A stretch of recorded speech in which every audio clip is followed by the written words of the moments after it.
Hey everybody, welcome to DM Brazilian Jiu-Jitsu. I'm Dimitri Mavraganis, and this is Griselda, and we're here to show you another women's self-defense technique. Well, actually, it's for everybody, right?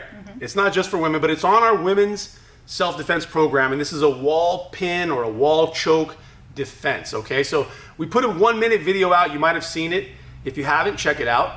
And in that video, it's just, 60 seconds. So we couldn't show all the details, but we pay attention to the comments. We appreciate the comments. We appreciate the likes. And today we're going to show you guys some of the answers to the questions that you've asked, okay? So let's start things off from here. First thing is that the choke normally happens a little bit away from the wall, right? Like you're not usually going to have your back on the wall and someone comes up and grabs you. They're going to try to slam you to the wall. When that happens, it's a lot like falling on the ground. In Jiu-Jitsu, when we fall, we tuck our chin and we slap the mat. We call that a break fall. In this situation, we won't have time or we won't recognize what's going on in the moment, so slapping might be hard, but you can definitely tuck your chin and raise your shoulders, okay? So that's what you're gonna do to begin with, and that creates less neck for me to effectively choke, right? Now, as I push her, she doesn't want her head to hit the wall, so she makes sure that she keeps that off the wall. That's a great start for her. Now, she goes under and over. Let's do that again.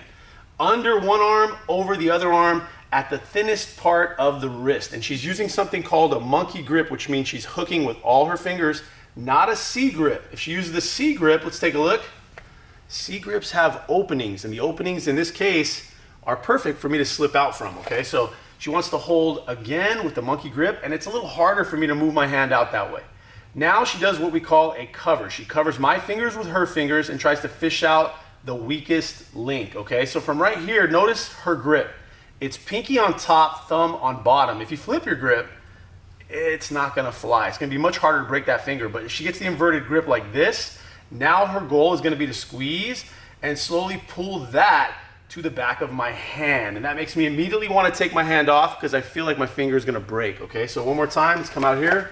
Shoulders up, chin down, push against the wall, protect your head, good. Under, over, reach back, fish out the finger and the break, okay? It's pretty effective, but we have to go over some details, okay? So that's the initial technique. It's a great move, and it doesn't really matter what finger she gets. I think if you get the pointer finger, middle finger, ring finger, pinky finger, they all hurt. All of them hurt. A break is a break, okay? But what we're getting is a lot of questions where people are asking, why not just knee the attacker? Why not just strike the attacker? Maybe poke his eyes or knee him in the groin. I don't think striking a bigger, stronger person is a good way to get out if we have a better option, right? So in this case, why wouldn't you say strike me in the face? What would come to mind? What would be a reason why a strike to the face might not be effective? Size difference.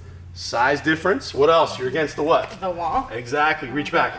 Yeah, it's kind of hard to load your punch if there's a wall behind you and you keep hitting it. What about pokes to the eyes? I mean, I've seen a lot of videos. I've seen a lot of people who poke to the eyes. Can you poke to my eyes, please? I can't reach. Yeah. In this case, I have so much size, so much length on her that reaching the eyes is very, very difficult. What about a groin strike? Now, a groin strike definitely has its place in self-defense. There's no doubt about it. But I think it has to be a direct hit, okay? If it's not a direct hit, you might anger the person even more. So from here, I mean, with our size difference, a knee for sure wouldn't reach, okay? A strike with her foot might, but when she takes her foot off the ground, what's gonna happen? Maybe she's off balance and we take her all the way to the ground, right? Or I take her all the way to the ground. So these are all reasons why I think the strikes may not be the best option here, okay? What else? I think one of the other things that's super important is everybody's talking about what if I punch her, right? And I have to talk about that because that's a good thing to ask, a good question to ask. If I have her against the wall here and she starts her defense, 1, 2. The question is, well, what if when she gets the finger, the guy realizes what's going on, cocks back the free hand and delivers, okay? This could happen. It's a good what if, but we have a what if to counter it, okay? So the idea is this. Her hand is right here holding my wrist, but she's already got what she wanted. She already has my finger.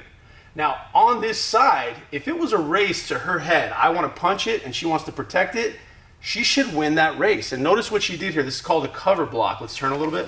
You kind of see how that covers the entire side right here. Very hard for me to get the temple, the nose, the jaw, any of that stuff. Okay, let's go back. So now that she has the cover block, I pretty much have one shot, okay? And that shot's likely to deflect, but she's gonna sidestep out of the situation, continue to pull and break the finger, and escape safely. When I'm using two hands, one is stuck here and one is punching, yeah, there's no way for me to continue to hold, right? So let's do it again. So we're here, I grab, I pin, she does the technique. One hand is completely occupied. I'm realizing the danger as I go here, boom, and I'm telling you, she's being nice. It even hurts and she's being nice. When she turns, boom, downward press. What do you not wanna do? You don't wanna push out, watch this. If she's here and she gets this and her break attempt happens outward, it's not the same. This definitely doesn't feel the same. But if it's sideways, it's nasty. If it's down, it's even nastier. I think the best way is this. And I just use the word nasty, right? Nasty is a word I hear often when I show this defense. That's pretty nasty. I don't know if I could break somebody's finger. But guys, think about this for a second. What's the alternative, right?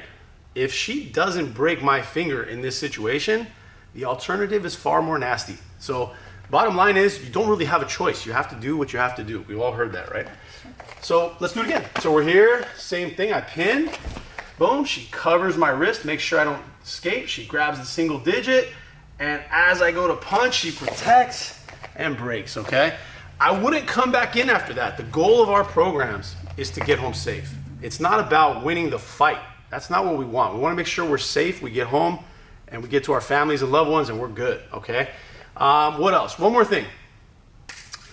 Some people have asked or commented and said, well, what if the person is too strong for you to actually grab their finger? Now, there's a science to that. It's not just grab a finger and pull it. It's not that simple. Let me kind of show you what I mean.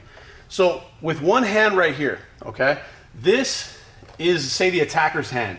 Your hand needs to sort of cover the entire attacker's hand and figure out which finger is the weakest, let's say. And if you start at the fingertip, you have the best chances. Now, to do a test for you guys, or to show you how to do a test on your own, what we're gonna do is this. I'm not gonna obviously close my fingers. If I close my fingers, can you get in there? No. Of course not, right? Logically, you cannot unhook a finger in that position, but we came up with this test that works really well. If I take my hand and I squeeze my arm like this, all I want her to do is fish out a finger. Now, if she reaches and starts to pull from the tip, I can squeeze my own arm as much as I want. And I know I'm not lying to myself. I know I'm squeezing for real, but now she reaches, she grabs one, and she pulls it. Notice she's not flipping or inverting her hand right here because it's a little bit of a different angle, but it's a test to get good at fishing one out. When you do that, be very careful because I'm pulling down with my fingertips like this. She's pulling up, so the pressure is immediate. It's right away, okay? It's not something like I'm chilling and she brings it up, then it goes all the way up. But if I'm squeezing and she's pulling it up, it wants to break immediately. One more time. So I'm here, take your time here. Reach, reach, reach. I'm really squeezing. I don't want to squeeze no more. As soon as it comes off, I'm done, okay? One other thing about that is the fingers, they all work like we said, but if I put the pointer finger into the thumb, this feels great. This feels pretty strong for me as an attacker. If I do it with the middle finger, it feels pretty good. But as I start connecting the fingers on the outside, my ring finger and my pinky finger, you see how the angle changes, right? And when that happens, it's weak. This is strong. So a lot of times when somebody's grabbing your neck like this, the fingers that are the strongest are usually those fingers here. Okay, the weakest ones are the back ones. Griselda made a good point though, that sometimes, which one do you like? The pointer finger, the middle finger. Middle finger, exactly, because what? It's taller.